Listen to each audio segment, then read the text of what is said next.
Praise Lord. परमेश्वर के पवित्र नाम को मैं धन्यवाद और स्तुति करता हूँ। पवित्र शास्त्र बाइबल परमेश्वर के राज्य में एक व्यक्ति प्रवेश करने के संबंधित हर एक बातों को विस्तार रूप से हमको बताता है।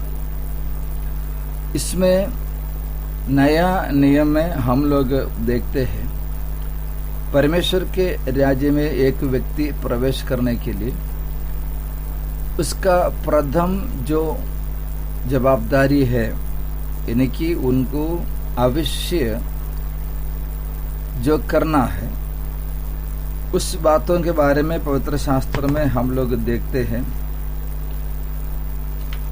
प्रेरितों के काम के पुस्तक में अध्याय 2 में 38 से लेकर के 42 तक वचन में दिया हुआ वचन, वहां पर परमेश्वर के दास प्रेरित पतरस पेंटकोस्त के दिन में दिया हुआ एक प्रचार का आखिरी भाग है। वो भाग में प्रभु के दास पतरस उनके सामने आए हुए लोगों को जो संदेश दे रहा है। पतरस ने उनसे कहा, मन फिराओ और तुम में से हर एक अपने अपने पापों की क्षमा के लिए यीशु मसीह के नाम से बपतिस्मा ले, तो तुम पवित्र आत्मा का दान पाओगे, क्योंकि यह प्रतिज्ञा तुम और तुम्हारी संतानों और उन सब दूर दूर के लोगों के लिए भी है जिनको प्रभु हमारा परमेश्वर अपने पास बुलाएगा। उसने बहुत और बातों से भी गवाही दे देकर समझाए कि अपने आप को इस टेढ़ी जाति से बचाओ, अर्थात जिन्होंने उसका वचन ग्रहण किया उन्होंने बपतिस्मा लिया, और उसी दिन 3000 मनुष्यों के लगभग उनमें मिल गए, और वे प्रेरितों से शिक्षा पाने और संगति रखने और रोटी तोड़ने और प्रार्थना करने में लवलीन रहे। यहाँ पर दिए हुए वचन में खास तौर से हम लोग देखते हैं मन फिराना, बपतिस्मा लेना और इस टेढ़ी या कुटिल जाति से अपने आप को बचाना, संगति रखना, प्रभु के मेज में यानी कि रोटी तोड़ना, प्रभु के मेज में शामिल होना और प्रार्थना करना। ये जो खास यानी कि बुनियादी शिक्षा, बेसिक टीचिंग के बारे में देखते, उसमें एक है जिनका मन परिवर्तन हुआ, जिन्होंने पापों को छोड़कर एक नया जीवन जीने के लिए प्रभु यीशु मसीह के सामने अपने आप को सरेंडर किया है, अपने आप को समर्पित किया है। उनके लिए अगला जो कार्य है बपतिस्मा लेना है। बपतिस्मा लेने के विषय में परमेश्वर के वचन में हम कई वचनों को देख सकते हैं। पवित्र शास्त्र बाइबल के अंदर हम लोग देखते हैं, पहला यूहन्ना बपतिस्मा देने वालों का बपतिस्मा, यानी कि baptism of John the Baptist. यूहन्ना बपतिस्मा देने वाले उनके समय पर परमेश्वर के राज्य में प्रवेश करने का तैयारी के लिए जो समर्पित थे, उनको मन फिराव का बपतिस्मा दिया। मत्ती का सुसमाचार अध्याय 3 11 वचन, मरकुस 1:4, लूका का 3:1 से लेकर हम देख सकते हैं। जो लोगों ने यूहन्ना बपतिस्मा के हाथ के नीचे बपतिस्मा लिया, वे बाद में मसीही कलीसिया में या यीशु मसीह के चेला बनने के लिए बपतिस्मा लेना जरूरी था। प्रेरितों के काम का पुस्तक 19 अध्याय का 3 से लेकर 6वां वचन तक हम लोग देखते हैं। प्रभु यीशु यूहन्ना बपतिस्मा देने वाले के हाथ के नीचे बपतिस्मा लिया। यीशु क्यों बपतिस्मा लिया? कि व्यवस्था को पूरा होने के लिए और उनके वचन पर विश्वास करने वालों को एक आदर्श देने के लिए प्रभु यीशु ने बपतिस्मा लिया है। बपतिस्मा के संबंधित पवित्र शास्त्र में हम लोग देखते हैं, प्रेरितों की काम की पुस्तकों में लगभग 9 जगह पर परमेश्वर के वचन में बपतिस्मा के बारे में लिखा हुआ है वो ये है, प्रेरितों के काम अभी हमने जो पढ़ा अध्याय 2 का 37 से 42 तक वचन में, और अध्याय 8 का 12 और 13, 36 से लेकर 39 तक, 9 अध्याय का 17 और 18 वचन, 10 अध्याय का 34 से 38 तक वचन, 16 अध्याय का 14 और 15 वचन, 25 अध्याय का 34, 18 अध्याय का 8, 19 अध्याय का 4 और 5, ये सारे वचन प्रेरितों के काम के पुस्तक में बुक ऑफ एक्ट्स में बपतिस्मा के बारे में दिया हुआ है। और परमेश्वर के दास लोग यानी कि प्रेरित लोगों के द्वारा लिखी गई हुई पत्री में भी बपतिस्मा के बारे में दिया हुआ है। उनमें से कुछ वचन हम लोगों को पढ़ेंगे। पत्रुस का पहला पत्री 1 पीटर चैप्टर 3 अध्याय का 20 और 21 वचन हम लोगों को देखेंगे। वहां पर लिखा है, जिन्होंने उस बीते समय में आज्ञा न मानी जब परमेश्वर नूह के दिनों में धीरज धरकर ठहरा रहा, और वो जहाज बन रहा था जिसमें बैठकर थोड़े लोग अर्थात 8 प्राणी पानी के द्वारा बच गए। उसी पानी का दृष्टांत भी अर्थात बपतिस्मा यीशु मसीह के जी उड़ने के द्वारा अब तुम्हें बचाता है। इससे शरीर के मैल को दूर करने का अर्थ नहीं है, परंतु शुद्ध विवेक से परमेश्वर के वश में हो जाने का अर्थ है। बपतिस्म शुद्ध विवेक से परमेश्वर के वश में हो जाने का एक अर्थ है।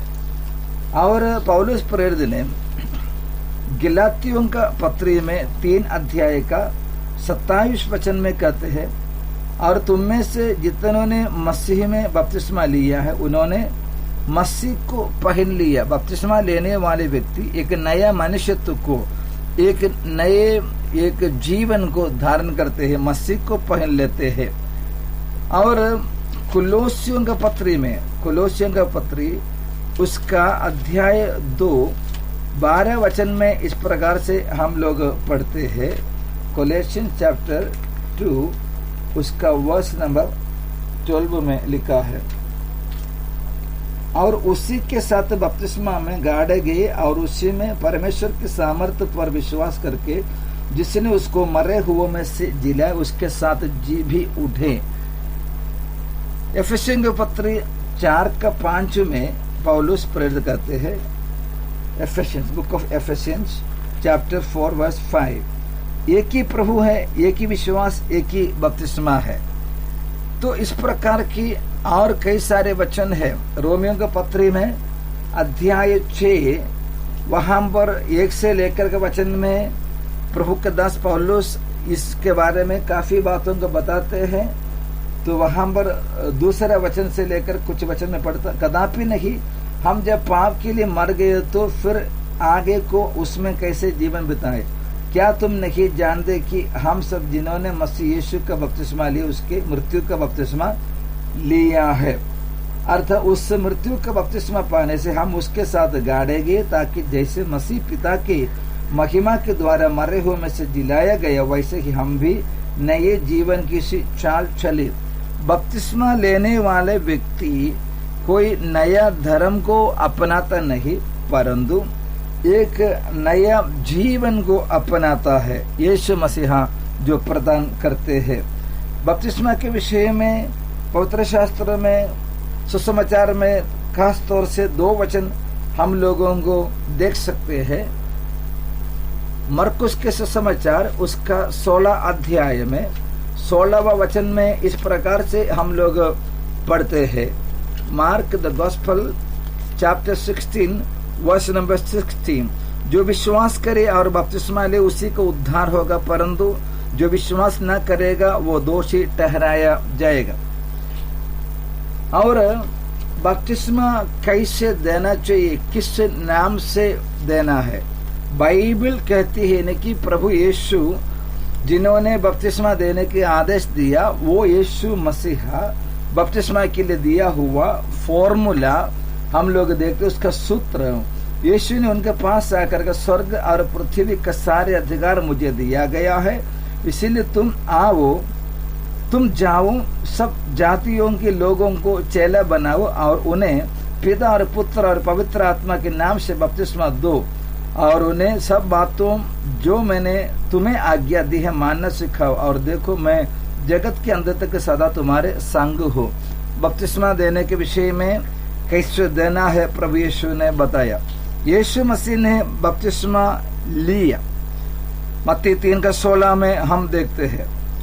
और प्रभु यीशु और उनके चेले लोगों के साथ बपतिस्मा की सेवकाई कराया। यूहन्ना 3:22 और 4:1 और 2। यीशु मसीह ने बपतिस्मा की आज्ञा दिया। मत्ती 28:18 से लेकर 20 तक है। नया नियम में नूह के बारे में पढ़ा, इसलिए मैं वो छोड़ देता हूँ। नया नियम में बपतिस्मा लिए हुए लोगों के बारे में हम लोगों को देख सकते हैं। सबसे पहले पेंटेकोस्त के दिन 3000 लोगों के बारे में, प्रेरितों का काम 2:41।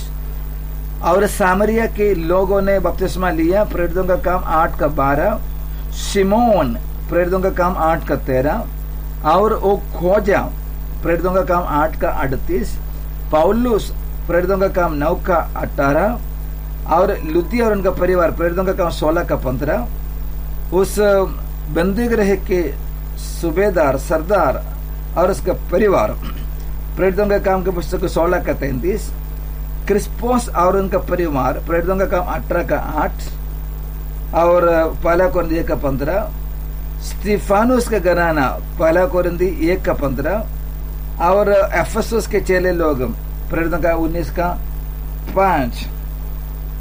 ये सब हम प्रभु के वचन में बपतिस्मा के विषय में देखते हैं। कुछ लोग कहता है यीशु मसीह के साथ 2 चोरों को क्रूस पर लटकाया, तो इनमें से एक चोर जो बपतिस्मा नहीं लिया तो भी यीशु ने उनको स्वर्ग लोगों में लेकर गए, इसलिए बपतिस्मा लेने का कोई जरूरत नहीं है। उसका कारण यह है, बपतिस्मा यीशु के मृत्यु के उससे सहभागी होने का कार्य है। तो दोनों चोर यीशु मसीह के साथ मृत्यु पाए, लेकिन उनमें से एक ने यीशु मसीह को परमेश्वर का पुत्र, आने वाले राज्य स्थापना करने वाला मसीह करके ग्रहण किया, मान लिया। इसीलिए यीशु ने कहा आज तू मेरे साथ स्वर्गलोक में बैठेंगे। दूसरी बात, हम यीशु मसीह की आज्ञा को मानते हुए जीवन व्यतीत करना जरूरी है। इसलिए बपतिस्मा लेकर प्रभु की आज्ञा मानते हुए, और भी वचन है, और भी आज्ञा मानते हुए यीशु मसीह के लिए जीवन के अंत तक या प्रभु यीशु के बादलों तक आने तक ईमानदारी से जीना हमारा फर्ज है। उसके लिए परमेश्वर के हाथ में हम अपने आप को समर्पित करेंगे। जिन्होंने बपतिस्मा नहीं लिया, यीशु मसीह की आज्ञा है, बाइबल की आज्ञा है, उस आज्ञा को मानकर परमेश्वर से आशीष पाए। प्रभु आपको सहायता